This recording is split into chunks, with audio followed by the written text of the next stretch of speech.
See Trent Rosecrans joining us right now, covers the Reds for The Athletic. See Trent, is it true that it's Pete Rose night at the ballpark this evening? Yes, it is May 14th. The 14th, of course. It was the lone 14th home game or home game on the 14th of the month anywhere. So on the Red schedule. So they announced this in I think it was October, shortly after Pete died. So it's been on the calendar for quite a while. Hmm. Did they make a bet on it? I'm sorry, too soon. I'm sure somebody did. That's not illegal No, anymore. it's It sure is not. for me. Well, it's not It is. illegal, but it is. I will get fired if I do it. So, Hmm. Right. you know. Oh, you Well, get a that's why. slap on the hand. Don't worry. When you pass away, then you can get your Frick Award. Hmm. It's no longer the Frick Award. We took that name away, Oh, they did sadly. take that away too. Yeah, it's Oh, the I forget what it's called, but I named it when I was president that year. So yeah, that's a whole different story. oh. So So You yeah, forget, but it's you the C. named it. Trent Rosecrans. Yeah, it's the uh Rosecrans Award. huh.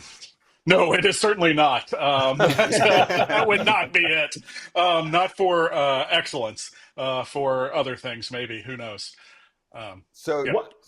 see, Trent, I want to get to the juice. Okay, let's start right at the top. You see the announcement and the flip flop from Commissioner Manfred, who now says that once you die, you're off of the permanently ineligible list. And you think what? I think, oh, that's a good lawyerly loophole. That the you know, it's not he's not exonerated anyone, right? Nobody has been exonerated or anything. What he's clarified the language. Really, this is what lawyers do. You clarify the language. It's like permanently ineligible. Well, what does permanent mean?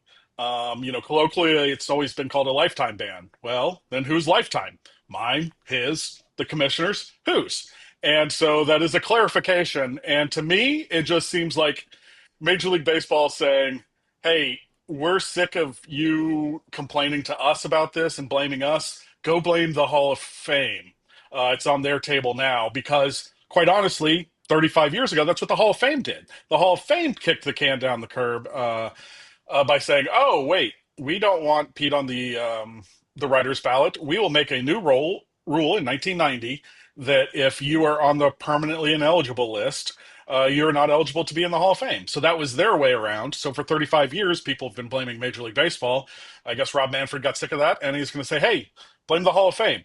And the Hall of Fame's going to say, "Hey, we're going to give him a shot in a couple of years because we're not going to make anything special for this guy. We're just going to let it go through this." And then they will have their process, which is the Veterans Committee, and they are in charge of who is on that committee, right? So if you can, it's a lot easier to figure out how 16 people are going to vote than 400.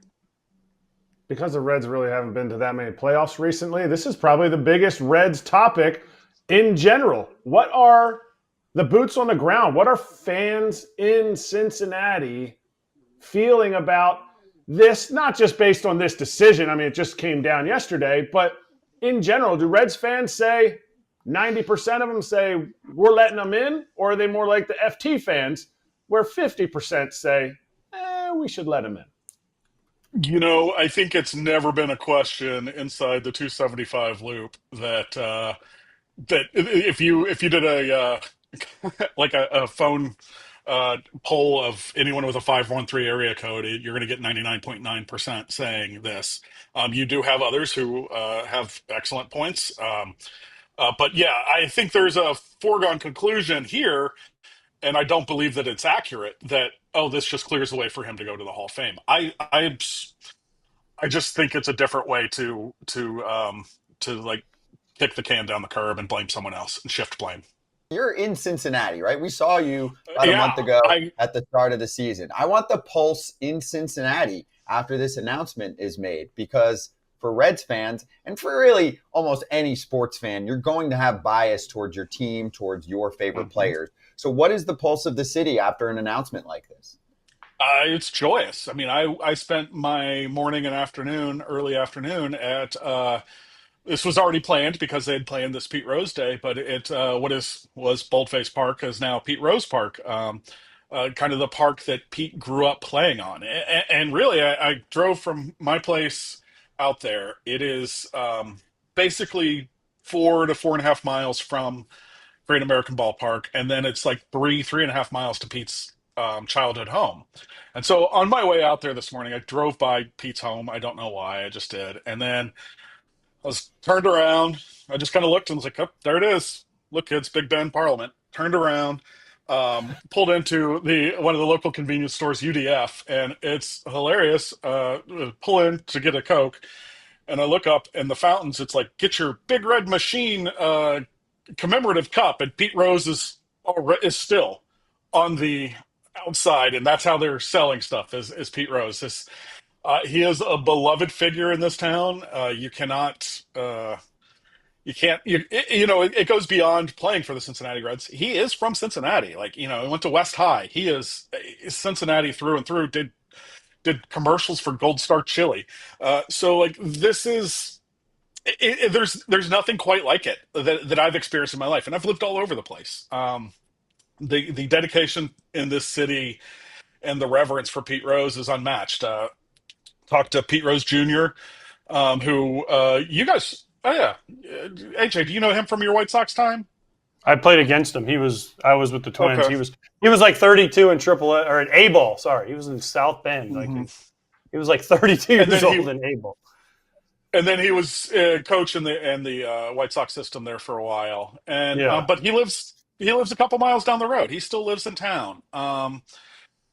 It's one of those things that's just, he is a huge part of this city. You just can't go anywhere. I was on 14th Street, and there's a mural of Pete Rose on 14 on a building on the side of 14th Street down in over the Rhine area of the town.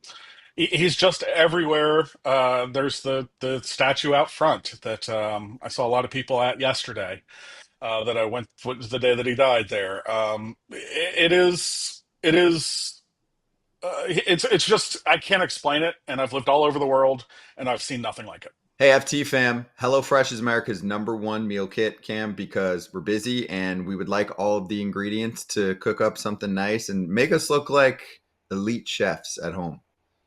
You know what I do? I've got kids in basketball, I've got soccer, I've got baseball. And when they get home, there's a fresh meal and they think, "Oh, Dad, he's so great." Well, no, it's not me. It's HelloFresh. It's nutritious. It's packed full of good nutrients. The kids have good energy, and they look at me like I'm the greatest dad in the world. So make sure you go grab that HelloFresh, because you know what? It's doing my family all the good. Cook up dishes like chicken Dijon and pecan crusted trout, over 100 seasonal snacks, sides, and treats as well. Feel great with meals that fit your spring schedule and make the season even more delicious. Go to HelloFresh.com/FT10FM now to get 10 free meals with a free item for life. 1 per box with active subscription. Free meals applied as discount on first box. New subscribers only. Varies by plan. So I was there on opening day. It's around when I saw you, and they did a moment of silence for him, and it was probably the biggest moment of the day, right? It's the part that I think a lot of fans were looking forward to. I mean, I got to converse, obviously, with people around Cincinnati, and it's why I ask it, and I think it's why it's super timely to have you on during a time like this, because let's also be real. Yeah, he's Cincinnati's son. He's been there. He was there for a long time. He's a legendary ball player. He's also not the perfect role model by any means. So how do you think fans were receiving the entire process up to this point with the way that Major League Baseball handled things? Because we all of a sudden had this flip-flop several weeks after the president, who's a big Pete Rose fan, meets with Commissioner Manfred. Let's do some math here. Do you think that Reds fans have any, I don't want to say regret, or maybe it's frustration that this wasn't handled earlier? Yeah, I think most people are disappointed that Pete didn't get to see this, that Pete wasn't there for that. But that is kind of like, that is the bigger point. But when you look at the wording, it wouldn't have happened if they would have announced it a year ago, right?